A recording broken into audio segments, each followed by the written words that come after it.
नरेंद्र मोदी ने तीसरी बार भारत के प्रधानमंत्री पद की शपथ ले ली है। अलग अलग जो गठबंधन के जो सहयोगी हैं उनको मंत्रालय दिए गए हैं। लेकिन एक बात जिसकी पूरे फसाने में बहुत कम लोगों ने, या मैं कहूँगी ना के बराबर लोगों ने जिक्र किया, वो है मुस्लिम लोगों की, मुस्लिम धर्म के, इस्लाम धर्म के मानने वाले लोगों की अनुपस्थिति। मैं मुसलमान समाज की बात कर रहा हूँ। मुसलमान भाइयों में जो हमारे पसमंदा भाई बहन हैं, इनके साथ इतना भेदभाव हुआ है। भाइयों बहनों, इस भेदभाव का नुकसान उनकी कई पीढ़ियों को भुगतना पड़ा।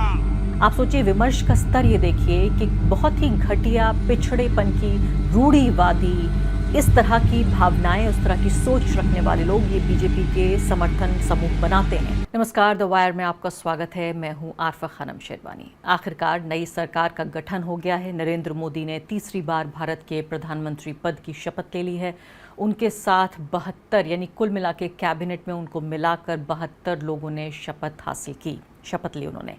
और इसमें बताया जा रहा है कि बहुत ही बैलेंस्ड, बहुत संतुलित ये कैबिनेट होगी, जिसमें हर जो जाति है, क्षेत्र है, राज्य है, उस सब का पूरा ध्यान रखा गया है कि जिस तरह से ये चुनाव लड़ा गया, जिस तरह से आगे हमारे सामने नतीजे आए, जिस तरह से अलग अलग जो गठबंधन के जो सहयोगी हैं उनको मंत्रालय दिए गए हैं। ये पूरा जो 72 लोगों का प्रधानमंत्री के सहित जो है वो पूरा 15% जो कहा जाता है, यानी कि पूरा जो हमारी जितनी सीटें हैं लोकसभा में उसका 15% होना चाहिए, यानी कि अब सिर्फ 9 और मंत्रियों का इजाफा हो सकता है। तो आगे चल के जो मंत्रिमंडल है उसका एक्सपेंशन होगा और ज़्यादा मंत्री उसमें शामिल होंगे। लेकिन एक बात जिसकी पूरे फसाने में बहुत कम लोगों ने, या मैं कहूँगी ना के बराबर लोगों ने जिक्र किया, वो है मुस्लिम लोगों की, मुस्लिम धर्म के, इस्लाम धर्म के मानने वाले लोगों की अनुपस्थिति। यहाँ पर ये प्रिंट की आप रिपोर्ट देखिए जो कहती है कि पूरे तरीके से हर तरह से ध्यान रखा गया है तमाम तरह के संतुलन का। जो मोदी 3.0 है उसमें 10 दलित मंत्री हैं और 5 जो धार्मिक अल्पसंख्यक हैं उनमें से हैं, लेकिन मुस्लिम कोई नहीं है। अब इसी सवाल में, इसी जवाब में मैं कहूँगी वो छिपी हुई है वो बात जो लगातार लोग पूछ रहे हैं कि ये जो बैसाखियों पर आधारित नरेंद्र मोदी की तीसरी सरकार बनी है, या इसको मोदी सरकार नहीं बल्कि पहली एनडीए सरकार कहा जाएगा, क्या इसमें मुसलमानों को बराबरी की जगह मिलेगी? क्या उनके साथ भेदभाव खत्म होगा? क्या उनके साथ हिंसा और अत्याचार का जो पूरा चक्र और कुचक्र 10 साल से चल रहा था, क्या वो खत्म होगा? इसी सवाल में छिपी हुई है, इसी जवाब में छिपा हुआ है इस सवाल का जवाब कि ऐसा होगा या नहीं। आप ये सोचिए कि बीजेपी के अलावा तमाम उनके एनडीए के पार्टनर्स, इन सब को मिलाकर एक भी ऐसा कोई व्यक्ति नहीं है जो इस्लाम धर्म के मानने वाला हो इन सांसदों में। यानी कोई भी एनडीए का सांसद इस्लाम धर्म का मानने वाला नहीं है। इसमें बुद्धिस्ट धर्म के मानने वाले भी हैं, ईसाई भी हैं। यानी सिर्फ बीजेपी ही नहीं, पूरा का पूरा एनडीए का कुनबा मिलाकर भी कोई नहीं है जो कि 293 लोगों में जो इस्लाम धर्म का मानने वाला हो। अब इसमें एक समुदाय को जिस तरह से हाशिए पर फेंक दिया गया है, जिस तरह का पॉलिटिकल एक्सक्लूजन किया जा रहा है। जब नरेंद्र मोदी 10 साल से सत्ता में थे तब हमने देखा उनके कई नेतागण तो यहाँ तक भी कहते पाए गए, और उनके जाहिर है जो पूरा उनका समर्थन का जो पूरा नेटवर्क है, सपोर्ट नेटवर्क, कि इनसे बाकायदा मुसलमानों से इनका वोटिंग का अधिकार छीन लेना चाहिए, यहाँ तक की बात हुई। हमने देखा 10 साल में कितने मुसलमानों के घरों पर बुलडोज़र चले। हमने देखा किस तरह से मुसलमानों की लिंचिंग हुई। हमने देखा दर्जनों की तादाद में मुसलमानों को जेल में डाला गया। हमने देखा कितना मुस्लिम विरोधी कानून पास कराए गए, यहाँ तक कि Muslim majority state Jammu Kashmir से उसके राज्य का दर्जा छीन लिया गया, उसका विशेष राज्य का दर्जा भी छीन लिया गया, उसको डिमोट करके यूनियन टेरिटरी बना दिया गया। कहीं ना कहीं इसमें राजनीति के अलावा ये भी था कि मुस्लिम समुदाय को इस तरह से पनिश करने या सज़ा देने की कोशिश थी। जब सीए का विरोध किया, जब मुस्लिम समुदाय के लोगों ने और बाकी जो धर्म निरपेक्ष लोग थे उनके साथ देने के लिए जो आए, तो उसमें बड़ी तादाद में लोगों को जेल में भर दिया गया, जिसमें कई लोग, उमर खालिद जैसे लोग, उनके साथ उनके कई साथी अभी भी जेल में हवालात में की हवा वो वहीं पर मौजूद हैं, वहीं सड़ रहे हैं, मैं कहूँगी इस गर्मी में। तो इस सब के बावजूद आप ये देखिए कि यहाँ पर जो मोदी 3 जो ये कार्यकाल यानी तीसरा जो उनका कार्यकाल अब शुरू हुआ है, 10 दलित मंत्री हैं, 5 जो रिलीजियस माइनॉरिटीज से हैं और कोई भी मुसलमान नहीं है। ये नई जो काउंसिल है अभी फिलहाल 9 जो मंत्री का एडिशन होगा उसमें देखते हैं, हो सकता है कि कुछ मन में ये आ जाए नरेंद्र मोदी की कि इस समुदाय को भी कोई ना कोई पार्टिसिपेशन देना है, इस समुदाय का भी ध्यान रखना है। मैं वो भी याद दिलाऊंगी जब नरेंद्र मोदी ने बात की थी पसमानदा मुसलमानों की, क्योंकि हम तो यहाँ पर इसीलिए हैं, मेरे जैसे पत्रकार, वो याददाश्त आपकी ताज़ा करने के लिए कि सिर्फ सरकार का मतलब यही नहीं कि ये वाले 5 साल जो आने वाले हैं, बल्कि जो गुजरे हुए 10 साल हैं उनको भी हम लगातार याद दिलाते रहेंगे। इसमें 2 सिख हैं, 2 बुद्धिस्ट हैं, ये जो नई काउंसिल है, और 1 क्रिश्चियन है। और अपर कास्ट का बताया जा रहा है जो शेयर है, जो उनका हिस्सा है वो घट गया है। दलित और ओबीसी जो है वो तकरीबन कमोबेश वही है जो पहले था।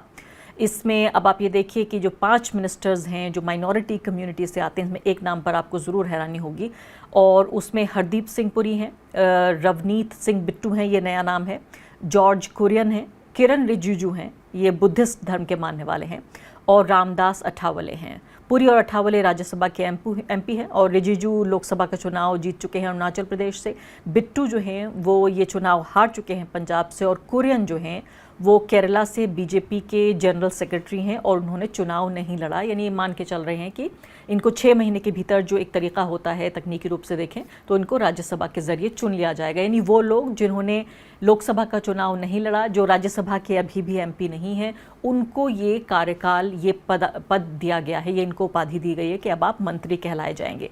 तो आखिरी बार आप समझिए कि कौन मंत्री था आखिरी बार। अब 2024 चल रहा है, 2024 का बिल्कुल 6ठा महीना चल रहा है, बीच का साल में हम पहुंच चुके हैं। 2022 में आखिरी बार मुख्तार अब्बास नकवी, मुस्लिम नाम का व्यक्ति जो मोदी सरकार में मंत्री थे, 2022 में उन्होंने इस्तीफ़ा दे दिया था और राज्यसभा में दोबारा उनको नहीं चुना गया था। यानी उनको बता दिया गया होगा कि आपका कोई भविष्य नहीं है।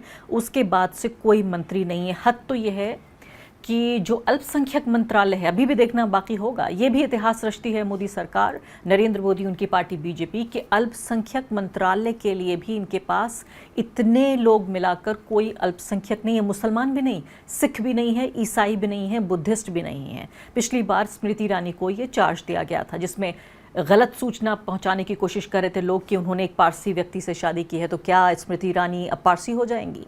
ये बात जब मैंने पिछली बार उठाई थी तो इस बात का जवाब दिया गया था आईटी सेल के ज़रिए। तो अब आप ये देखिए कि मुस्लिम मिनिस्टर, मैंने आपको बताया कि मुख्तार अब्बास नकवी इसमें आखिरी हुआ करते थे, और यहाँ पर मैंने जब ये ट्वीट किया तो यहाँ मुझे हंसी आती है और दुख भी होता है कि किस हद तक निम्नतम स्तर पर ये विमर्श पहुँच रहा है बातचीत का। इस ट्वीट को जब जवाब दे रहे थे लोग, तो बार बार मैं भी जवाब भी आपको पढ़ के सुनाऊंगी।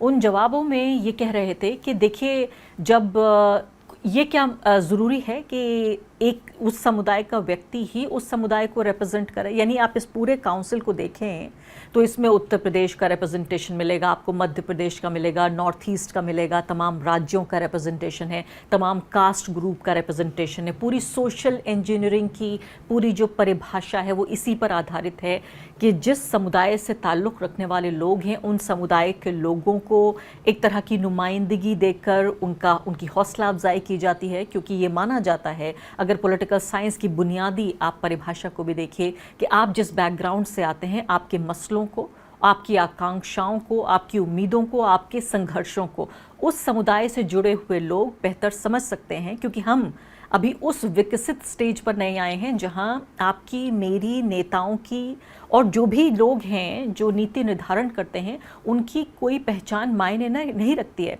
और इसलिए हमने देखा कैसे अलग अलग समुदाय के लोग, उत्तर प्रदेश से लेकर मध्य प्रदेश से लेकर कर्नाटका से लेकर हर जगह पर पूरा चुनाव ये कास्ट एरिथमेटिक पर आधारित था, पूरा चुनाव ये धर्म पर आधारित था। तो इस पूरे चुनाव को, यानी चुनाव लड़ा गया इस तरह से, लेकिन हमें बताया जा रहा है कि कोई फ़र्क नहीं पड़ता। दूसरा बड़ा आर्ग्यूमेंट ये दिया जा रहा है कि जब नरेंद्र मोदी को मुसलमानों ने वोट नहीं दिया तो नरेंद्र मोदी से वो हिस्सेदारी की मांग कैसे कर सकते हैं। इसका भी मैं एक ही पल में जवाब दूंगी। लेकिन यहाँ पर ये अमिताभ तिवारी जो जाने माने पॉलिटिकल एनालिस्ट हैं, मिंट की मैं रिपोर्ट पढ़ रही थी, उन्होंने बताया है एक हिसाब किताब करके कि फीसद जो मिनिस्टर्स हैं वो ओबीसी, एससी, एसटी और माइनॉरिटी कम्युनिटी से आते हैं। क्योंकि आबादी इसी समुदाय की ज़्यादा है, इनको अगर मिला लिया जाए तो 65% लोग आ रहे हैं। उत्तर प्रदेश में बुरी तरह हारने के बाद भी आप सोचिए कि कितने ज़्यादा जो सांसद हैं वो घट गए हैं नंबर में। बीजेपी की इस कमज़ोर जीत की सबसे बड़ी वजह यह है कि सुपड़ा साफ होने से बस ज़रा सा पीछे रह गई भाजपा।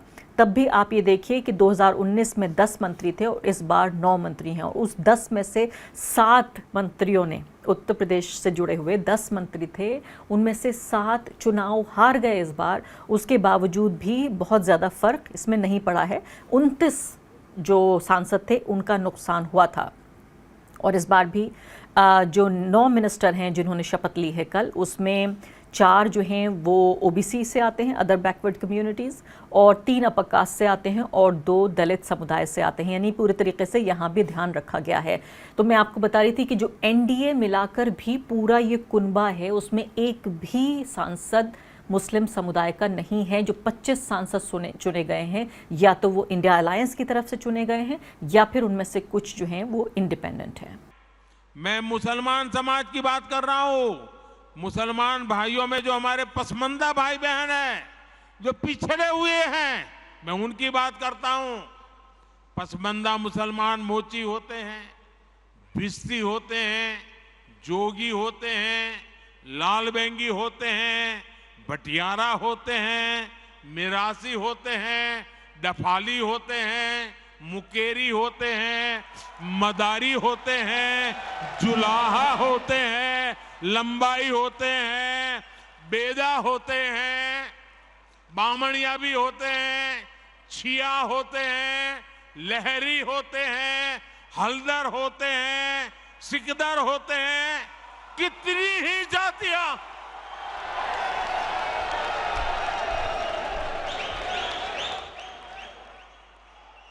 ये सब इतने पिछड़े रहे हैं, इनके साथ इतना भेदभाव हुआ है। भाइयों बहनों, इस भेदभाव का नुकसान उनकी कई पीढ़ियों को भुगतना पड़ा। कांग्रेस, सपा जैसी पार्टियों ने हमेशा तुष्टीकरण की राजनीति की और मुसलमानों के राजनीतिक, सामाजिक, आर्थिक उत्थान के लिए कभी कुछ नहीं किया। और जब मैं पसमंदा मुसलमानों की मुसीबत की चर्चा करता हूं तो इनके बाल खड़े हो जाते हैं, क्योंकि ये ऊपर के लोगों ने मलाई खाई है और ये पसमंदा मुसलमानों को भी उसी हालत में जीने के लिए इन लोगों ने मजबूर कर दिया है। आपने सुना प्रधानमंत्री नरेंद्र मोदी को बड़े ही, मैं कहूँगी बहुत गहरे अंदाज में और बड़े ही भाव के साथ वो पसमानदा मुसलमानों के बारे में बातचीत कर रहे थे कि पसमानदा मुसलमानों के बारे में उनकी जानकारी भी सुनकर मैं बड़ा हैरान हुई और बड़ा प्रभावित भी हुई कि उन्होंने बताया कि भाई नाई भी होते हैं, जुलाहे भी होते हैं, भिश्ती भी होते हैं, और लगातार वो पूरे 1.5 मिनट तक उनके बारे में बात करते रहे। और उन्होंने ये भी कबूल कर लिया कि देखिए इनके साथ भेदभाव होता है। बहुत सारे पसमानदा मुसलमानों को खड़ा भी किया जा रहा है सोशल मीडिया पर उन लोगों के खिलाफ जो कि नरेंद्र मोदी के आलोचक हैं, और इत्तेफाक से हो सकता है मुसलमानों में जो उच्च जातियां हैं उनसे आते होंगे, और उनको उनके खिलाफ खड़ा करने की ये कोशिश है कि देखिए पसमानदा जो मुसलमान हैं वो नरेंद्र मोदी के करीब हैं, वो नरेंद्र मोदी को वोट करते हैं, नरेंद्र मोदी उनके हमदर्द हैं, उनके बारे में सोचते हैं। मोदी जी, एक तरफ अगर आप ये आरोप लगाते हैं कि कांग्रेस पार्टी ने पसमानदा मुसलमानों के साथ ज्यादती की है और जो उच्च जाति के मुसलमान हैं जिन्हें अशराफ कहा जाता है उनके लोगों को प्राथमिकता दी है, तो आप एक अच्छी राजनीति तो कर सकते थे। किसी भिश्ती, किसी नाई, किसी जुलाहे और तमाम जो आपने जातियों का जिक्र किया उनमें से किसी जाति के 2-4 लोगों को कम से कम मुसलमानों में मंत्री आप बना देते। चुनावी भाषणों के लिए तो बहुत अच्छा है ये मधुर भाषा जिसमें आप मुसलमानों को कास्ट के आधार पर बांटने की कोशिश कर रहे हैं। तो मैं कहती हूँ बांटते हुए कम से कम मुस्लिम समुदाय में ये जो कमज़ोर तबके के लोग हैं आपने खुद माना कि भेदभाव होता है, आपने खुद माना कि उनके लिए ये किस तरह से ऐतिहासिक रूप से उनके साथ ज्यादती हुई है। तो इस ज्यादती को, अब आप तीसरा कार्यकाल है आपका, आप इसको अच्छी तरह समझते हैं, आप गुजरात से मुसलमानों को समझते हुए आए हैं, तो क्यों नहीं आपने कुछ कोर्स करेक्शन करने की कोशिश की? क्यों नहीं आपने कांग्रेस पार्टी की गलतियों को सुधारने की कोशिश की? हमेशा इस बात को कहा जाता है कि बीजेपी को वोट नहीं देते मुसलमान, इसलिए उनको हिस्सेदारी नहीं मिलती। यहाँ सबसे ज़्यादा हैरानी की बात यह है, ये शाहनवाज हुसैन का मैंने इंटरव्यू किया था, जब मैंने उनसे पूछा कि भाई आप रिप्रेजेंटेशन क्यों नहीं देते मुसलमानों को, क्यों टिकट नहीं देते मुसलमानों को 2014, 2019 और अब 2024। 2014 में जब से शाहनवाज हुसैन हारे चुनाव, तब से उनको दोबारा कभी टिकट नहीं मिला। इसके बाद अभी केरला से एक व्यक्ति को दिया गया था टिकट और वो तो हार गए। तो पूरे आप सोचिए कि 543 जो सीटें हैं उनमें से एक भी ना तो उनके पार्टनर्स ना वो खुद कोई भी चुन के नहीं आया। तो प्रधानमंत्री मोदी जी से मैं ये सवाल पूछना चाहती हूँ कि क्या अगर आप ये बदलना चाहते हैं कि अगर मुसलमान वोट नहीं देते तो आप कम से कम उन्हें शामिल करने की कोशिश तो कीजिए। अगर आप मुसलमानों के खिलाफ, आप मुसलमानों के साथ जो भेदभाव हो रहा है, जो पसमानदा मुसलमान हैं, बैकवर्ड मुसलमान हैं, तो उनको बेहतर करने की आप कोशिश तो कीजिए। मैं देखना चाहूँगी कि अभी जो 9 मंत्री बाकी हैं, क्या उनमें किसी पसमानदा मुसलमान को शामिल किया जाएगा। अब मैं उस बहुत ही निम्न दर्जे के विमर्श के बारे में, निम्न दर्जे की बातचीत के बारे में यहाँ जिक्र करना चाहती हूँ कि जब ये मैंने ट्वीट किया कि 293 एमपी हैं, 72 मिनिस्टर हैं और 0 मुसलमान हैं, जब मैंने ट्वीट किया कि किस तरह से आप बाहर रखना चाहते हैं, एक एक्सक्लूजनरी पॉलिटिक्स करना चाहते हैं डिज़ाइन के साथ बाकायदा, आपने, ऐसा नहीं है कि ये इत्तेफाक है कि देखिए हमने तो 20 लोगों को टिकट दिया था लेकिन कोई भी चुन के नहीं आया, तो इसमें हम क्या कर सकते हैं। इसमें नीचे तमाम जो उनका सपोर्ट नेटवर्क है, जो IT सेल के लोग हैं, इसके अलावा भी जो लोग नरेंद्र मोदी के फ़ैन हैं, या वो लोग भी जो अपने को एपॉलिटिकल कहते हैं कि वो गैर राजनीतिक हैं, उनकी आप बातें सुन लीजिए, उनका जवाब भी मैं दूंगी यहाँ पर। ये कह रहे हैं कि मुस्लिम्स जो हैं वोट नहीं करते बीजेपी को, तो आप क्यों ये चाहते हैं, तो आप अब मेरे लिए कह रहे हैं कि मैं ये कहती हूँ कि बीजेपी को वोट मत दीजिए।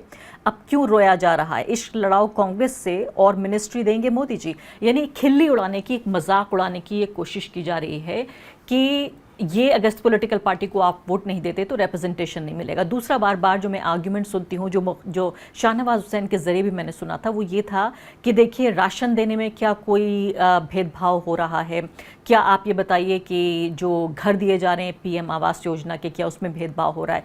या हैरानी इस बात के लिए होती है कि इतने बड़े नेता और दूसरी तरफ ये IT सेल के लोग, कि क्या ये देश का पैसा है, ये राष्ट्र का पैसा है, या ये बीजेपी का पैसा है। क्या नरेंद्र मोदी ये पैसा गुजरात से लेकर आए थे, क्या उनके अपने घर की कोई जायदाद है, ये उनकी प्रॉपर्टी है, या अपने पैसे से ये देश के मुसलमानों को या सिखों, ईसाइयों को या हिंदुओं को ये पैसा बांट रहे हैं। इतनी बुनियादी बात कि ये खैरात नहीं, ये हक है, चाहे मुसलमान का हो, ईसाई का हो, दलित का हो, या किसी भी तबके के मानने वाले लोगों का हो, किसी तबके से आने वाले लोगों का हो, ये उनका हक है नागरिक होने के नाते, जिसे कोई नहीं ले सकता।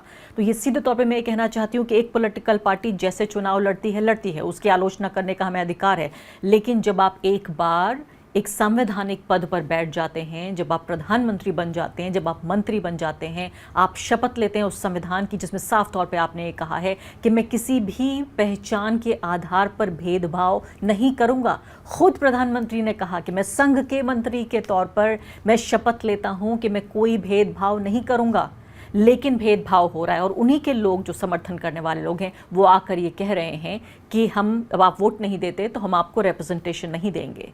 ये भूल रहे हैं कि एक नेता मोदी में और एक प्रधानमंत्री मोदी में ये बुनियादी फ़र्क है, वो है संविधान का और संविधान की शपथ का।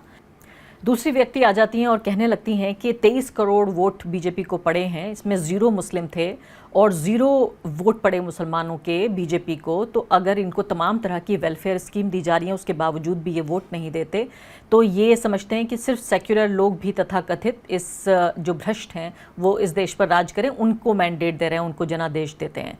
तो अब फिर से आ जाते हैं दूसरे व्यक्ति और कहते हैं कि कितनी सारी योजनाएं हैं मुसलमानों के लिए सरकारी, ट्रिपल तलाक बिल पास कराया मुस्लिम औरतों के लिए, PM आवास योजना के ज़रिए घर दिए और 0 वोट दिए जवाब में। इसके बावजूद भी इसलिए कैबिनेट में कोई उम्मीद नहीं की जानी चाहिए।